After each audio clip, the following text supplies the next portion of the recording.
The Dodgers woke up Monday and made 3 trades that could have been done in their sleep. Joe Alt versus Joey Bosa at Chargers practice. Yes, please. And Notre Dame removes the foot from Lincoln Riley's mouth. Great going, coach. Great going. Good morning. I'm James. This is your daily dose of sports and snark for the greatest sports city in the world, Los Angeles. This is the Faithful Angelenos Morning Report. So it is July 30th, 2024, trade deadline day in Major League Baseball, and we're going to do our best to try to break down what was an awkwardly complex day for the Dodgers yesterday. Do you like being in the know about LA sports? Well, if you do, click the like button. Click the subscribe button. There's a notification bell. Hit that. It'll let you know when we drop new content. Sharing is caring. Let people know we exist, and by all means comment. Now, before we go through the news and notes, a look at the scoreboard.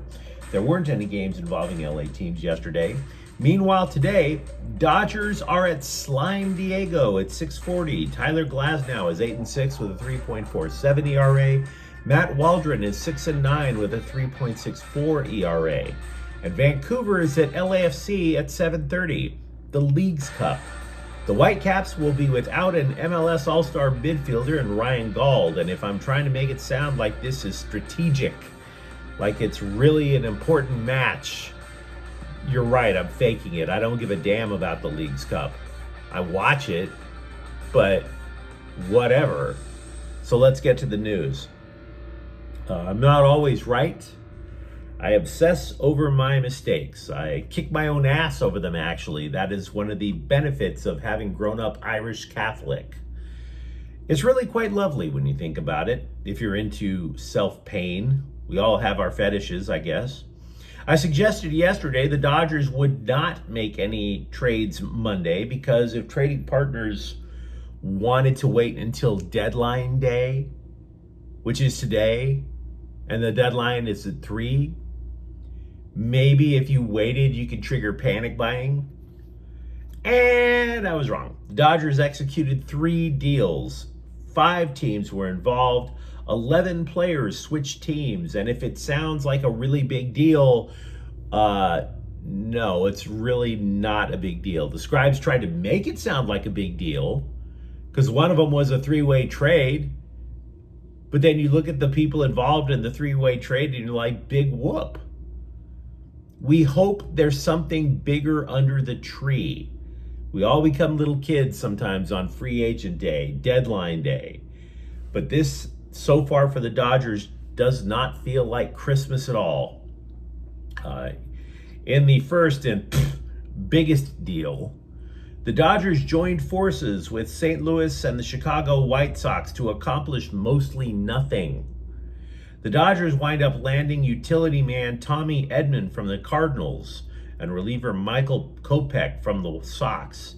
Now, we spoke about Edman yesterday. The dude has not played all season. So this brings up an obvious question. Why? Oh, you can explain it away, I guess, but every argument that you make for Edman can be counter-argued by asking why. Oh, we need a middle infielder because multiple ones, including MVP candidate Mookie Betts, got hurt. So you traded for one that's already hurt. Why? Why? Oh, well, he can play third, and Max Muncy can't swing a bat. Edman broke his wrist. He can't swing a bat either. Why?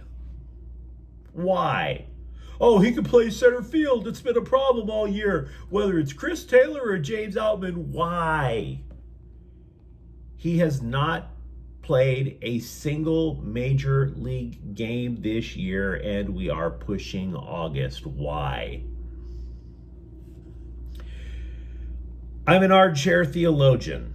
So I hope this does not come across as disrespectful to Muslims because I have Muslim friends. But trading for a dude who has not played yet feels like marrying a girl you haven't seen yet. Either way, I'm not getting aroused. Now, as for Kopech, he fits something that the Dodgers crave. because he flames guys. I mean, he can bring just absolute heat. The problem is he's prone to giving up way too many walks. So are you starting to get the idea that unless the Dodgers can figure out something with Kopech, this is not exactly a needle mover? The Dodgers wound up sending out 3 prospects, including Miguel Vargas. As we know, that dude had a couple of shots at the majors. They also get a minor league pitcher, Oliver Gonzalez. If anything, the Cardinals got the only names in the deal.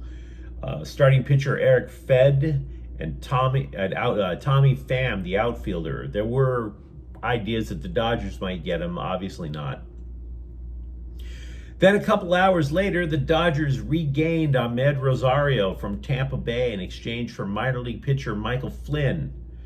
If Rosario sounds a little familiar, you would be right. He previously played here when the Dodgers gave up on Noah Syndergaard, and then Rosario played like the Noah Syndergaard of middle infielders. And of course, again, middle infielder.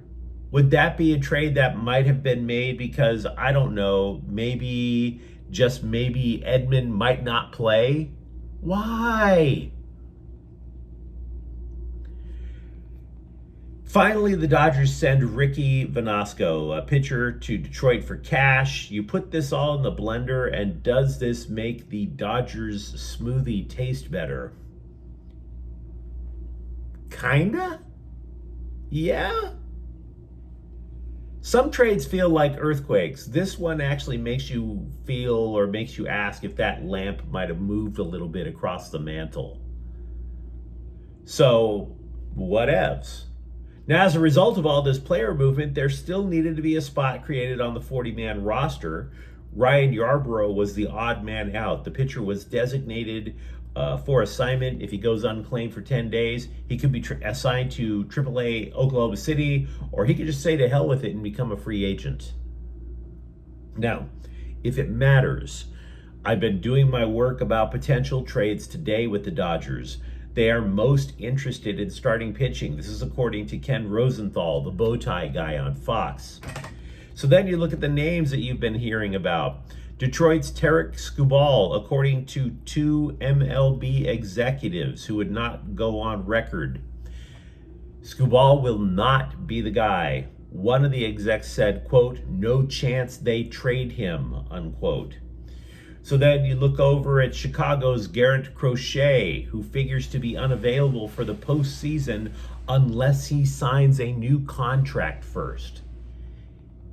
And the Dodgers are not afraid to throw money around, but wouldn't that make a trade for the guy seem a little weird?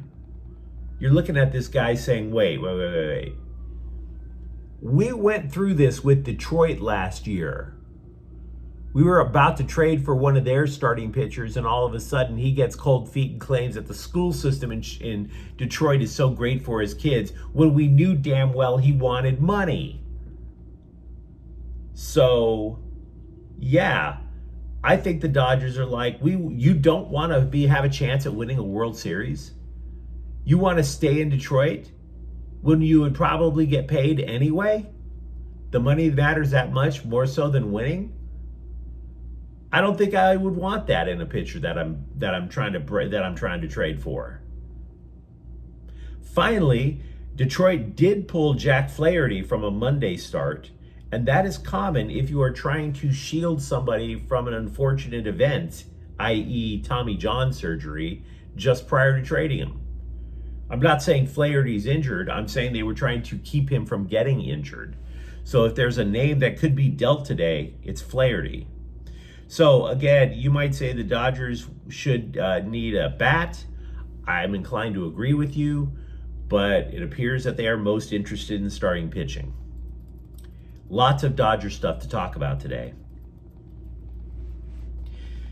Meanwhile, this was bound to happen. You might recall that USC coach Lincoln Riley took to the podium at Big Ten Media Day and hinted that someday USC might disengage from one of college football's most storied rivalries, the one with Notre Dame. And Riley, justifiably, I might add, I like the guy, but he got dragged for it. And that is correct. You do not You don't end or even hint at the possibility of a rivalry ending. One of the great things about rivalries is they seem eternal. They seem eternal. Oh my God, you remember back in 1924 when, no, I don't. I wasn't alive, but I appreciate the fact that somebody does remember something ridiculous happening in 1920. Like, think of the Dodgers-Giants rivalry. They break out that old-timey, grainy footage. You didn't even know film existed then. And that's how much the Dodgers and Giants hated each other. You appreciate things that are timeless. And there's Lincoln Riley saying, well, yeah, we're in the Big Ten conference now. It's tougher than the Pac-12. Maybe one day the USC might leave. So who comes to the rescue to fish the foot out of Lincoln Riley's mouth? Irish athletic director Pete Bavacqua told The Athletic Notre Dame, quote, was all in, unquote, on continuing the series ad infinitum, and that is the proper answer. The Irish saved Lincoln Riley. Quote, we have every intention in the world and every desire to keep that USC Notre Dame game going for as long as it possibly can, unquote.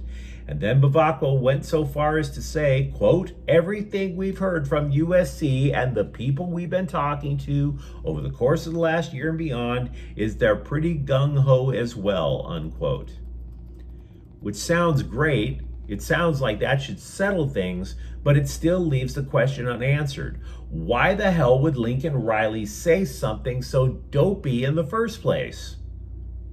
I mean, this rivalry means so much. I've had Notre Dame fans write in the comments section of this program, hoping, praying that the rivalry stays. You guys, I should say you guys, Lincoln Riley made Notre Dame look like the bigger school. Well done. Well done, Coach. Chargers top draft pick Joe Alt began his first NFL practice in pads against Joey Bosa, so that's not a tall order.